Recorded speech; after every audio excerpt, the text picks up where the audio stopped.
Sabemos qual foi o dia que o Senhor nos tocou em especial pela primeira vez. Será que sabemos? Qual foi o dia em que pela primeira vez o toque de Deus foi literalmente marcante em nós, ou seja, deixou uma marca? Sabemos qual foi esse dia? O dia do nosso batismo. Muito bem. Nesse dia, em especial, o Senhor tocou em nós, deixou uma marca em nós. As leituras de hoje, de certo modo, nos falam sobre isso.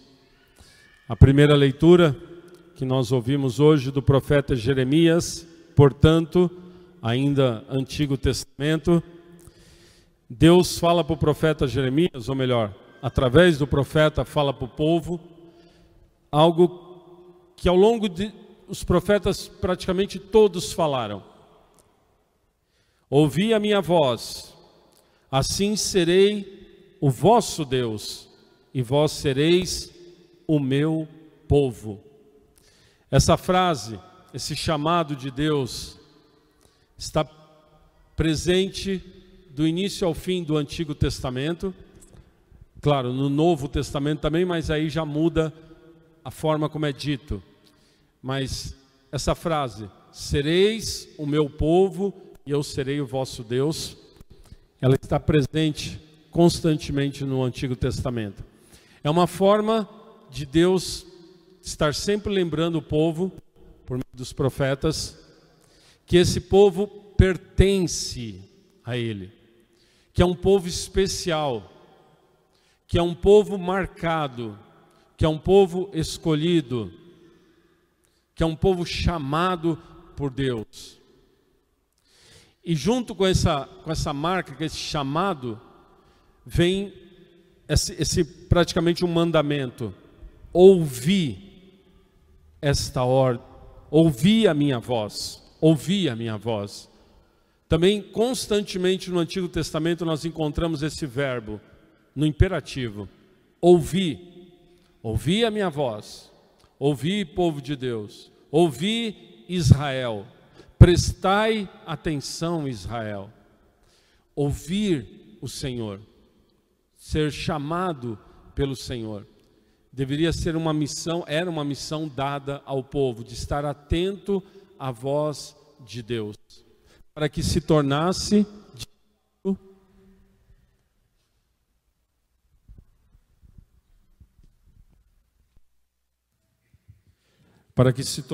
de fato esse povo de Deus. Meus irmãos, nós não estamos obviamente mais no Antigo Testamento, estamos no Novo Testamento, mas ainda é forte esse chamado, que nós somos o povo de Deus. Mais ainda, esse chamado não é só um chamado, ele é marcado, por isso que falamos do batismo, né?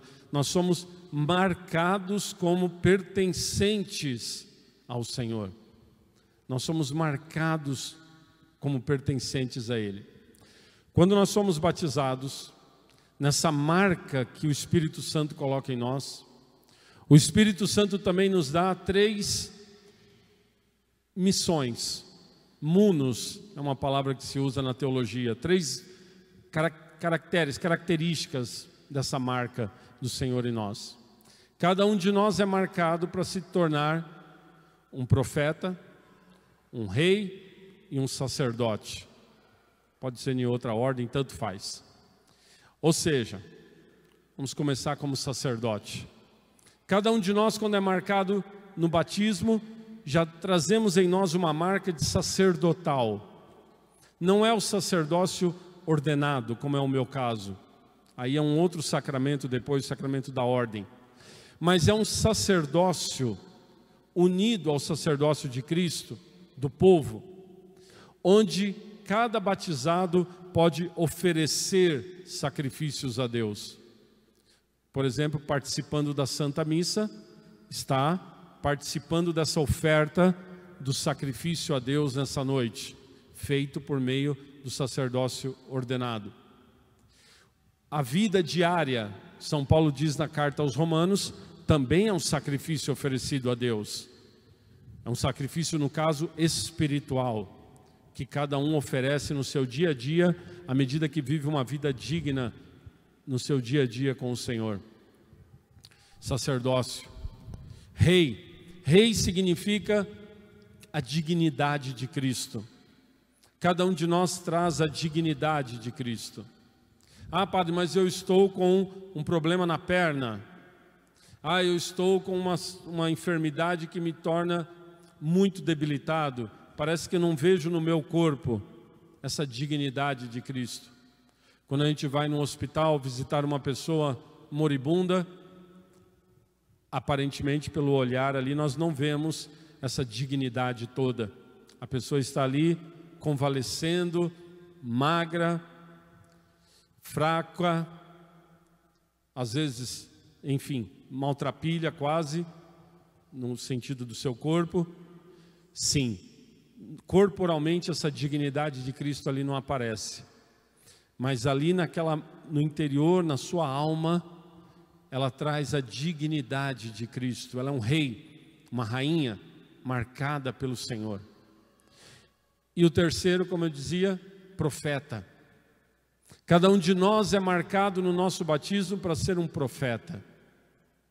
O que é o profeta? O profeta na Bíblia é aquele que tem a missão de levar a verdade, de levar a palavra, de testemunhar também a palavra. O profeta é aquele que deve estar no mundo, sendo um sinal de Deus no mundo.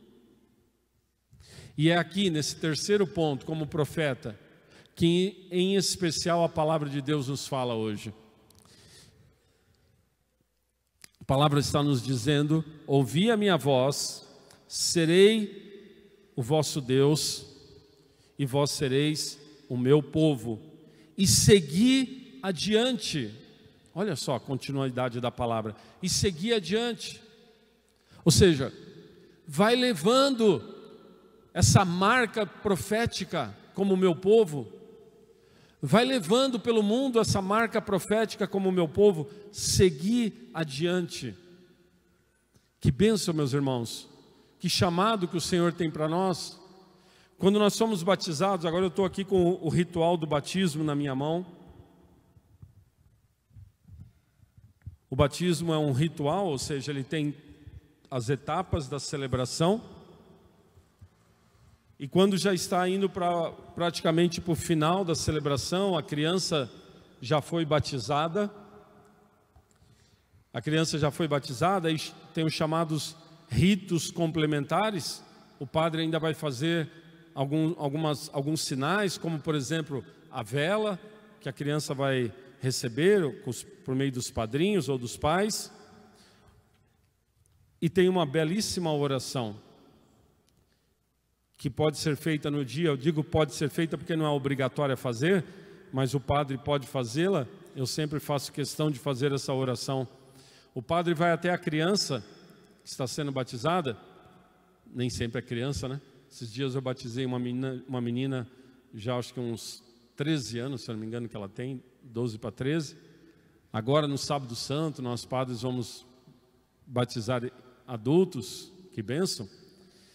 A oração é assim: o padre traz e coloca a mão no ouvido da criança, olha que bela, e diz assim: o Senhor Jesus, que fez os surdos ouvir. Então primeiramente foi a mão no ouvido. O Senhor Jesus que fez os surdos ouvir. Aí depois a mão vai na boca, aqui do ladinho da boca da criança, e os mudos falar. Te conceda para essa criança, que possas logo ouvir a sua palavra, ouvir a palavra de Deus, e professar a fé, para o louvor e a glória de Deus Pai. Por quê? Porque essa criança foi ungida para ser um profeta. Então ela deve ouvir a palavra do Senhor. Ela deve logo proclamar a palavra do Senhor, para a glória de Deus Pai. O batismo dela não é para ficar escondido. O seu batismo é para ser profecia no mundo. Olha a graça, olha a bênção, olha a maravilha que nos é dada no batismo. O povo de Israel no Antigo Testamento começou a receber essa graça, mas claro, Antigo Testamento não é a plenitude, não está pleno, era um começo só. Agora, o nosso tempo é a plenitude, que é o tempo de Cristo. Aí veio o batismo perfeito, aí vem o chamado perfeito a sermos um povo de sacerdotes, de reis e de profetas, que ouvem a palavra do Senhor, que proclamam a palavra do Senhor para a glória de Deus Pai. Mas aí a leitura vai terminar dizendo: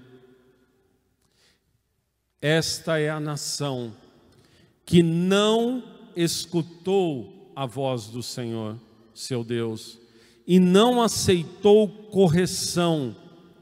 Sua fé morreu, foi arrancada de sua boca. Que palavras duras, infelizmente.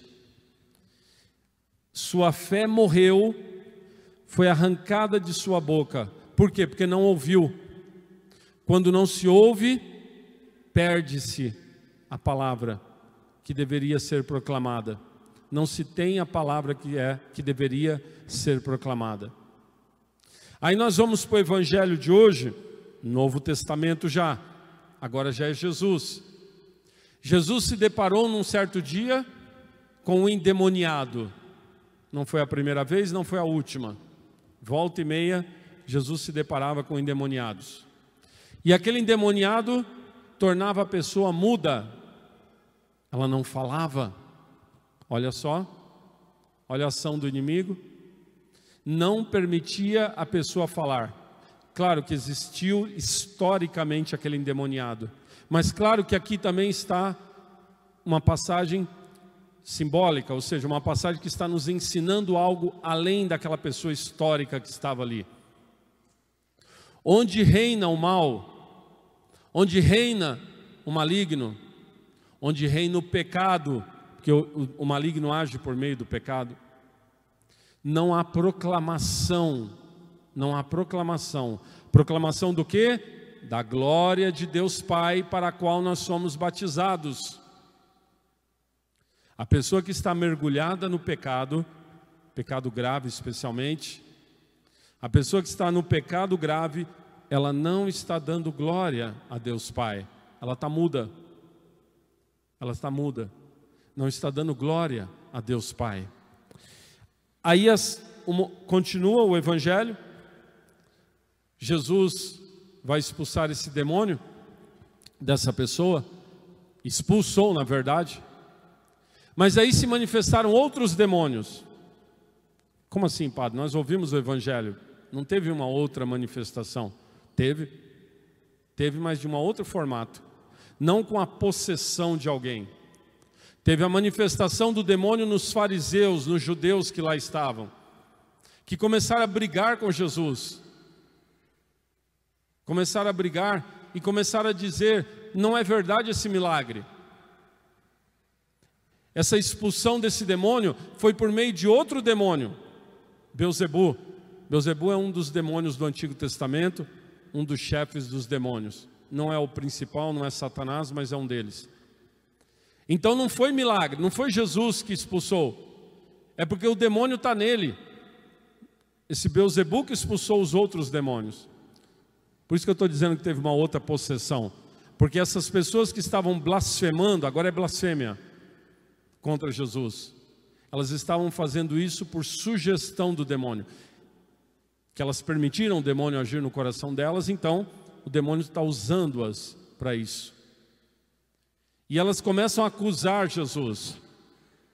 Veja, acompanha comigo o raciocínio. Aquela primeira pessoa está muda pela força do maligno. Simbolicamente, onde o mal está, não é dado glória e louvor a Deus Pai. Esses outros não estão mudos, mas é bem pior a situação. Eles estão blasfemando contra Jesus. Eles estão usando o poder da palavra para mentir, para atacar nosso Senhor. A situação ainda é pior ainda do outro. O outro foi liberto. Esses não sabemos. A situação é pior ainda. É o que estava dizendo a frase do profeta Jeremias no Antigo Testamento. Esta é a nação que não escutou a voz do Senhor seu Deus, não aceitou correção. Quando nós escutamos a voz de Deus, Ele nos corrige. O Senhor mostra para nós o que está errado em nossa vida. E nós humildemente falamos, sim, realmente eu errei. Eu preciso me converter. Eu preciso escutar mais a igreja, os seus ensinamentos. Eu preciso escutar os mandamentos de Deus. Eu preciso escutar as pregações que vão tocando no meu coração e vão me mostrando o caminho da verdade. Quando a gente escuta a voz de Deus, existe uma correção em nós. Quando não, sua fé morreu, foi arrancada de sua boca.